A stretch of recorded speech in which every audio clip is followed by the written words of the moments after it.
আচ্ছা আচ্ছা, আপনার নাম বাবুল, জি, নাম কি আপনার বলেন? আমার নাম মোহাম্মদ বাবুল হোসেন। হ্যাঁ আচ্ছা, এই ধানটা আপনি কীভাবে পাইলেন?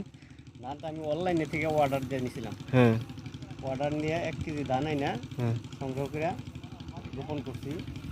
ধানটা তো আল্লাহর রহমতে খুব সুন্দর হয়েছে। হুম। মাত্র 1 পে করে রয়েছিলাম। আচ্ছা, কত দিনে চারা লাগাইছেন আপনার, রোপণ করছেন? লাগাইছি হলো 32 দিন। 32 দিন হয়েছিল না? হ্যাঁ, 35 দিন পুরো হয়েছিল না। আচ্ছা, 1 কেজি কত দিয়ে আনছিলেন আপনি? 1 কেজি আমি আনছিলাম 800 টাকা দিয়ে। 800 টাকা দিয়ে না? এখন এটা রোপণ করার সময় আপনি কটা করে মাত্র দিয়েছিলেন? একটা খুশি করে, একটা করে চারা লাগাইছেন না? মাত্র 1 পিস করে। আচ্ছা, 32 দিনে চারা লাগাইছেন না? 30 দিনের চারা লাগাইছিলাম। হ্যাঁ, কত সুন্দর। এটাই। ধানটা ধরলে না মনটা ভরে যায়। জি জি জি জি, দেখেন এই যে ভরে যায়, এটা আসলে নতুন একটা ধান। এটা ধান আপনাকে কি বলছে ধান এটা?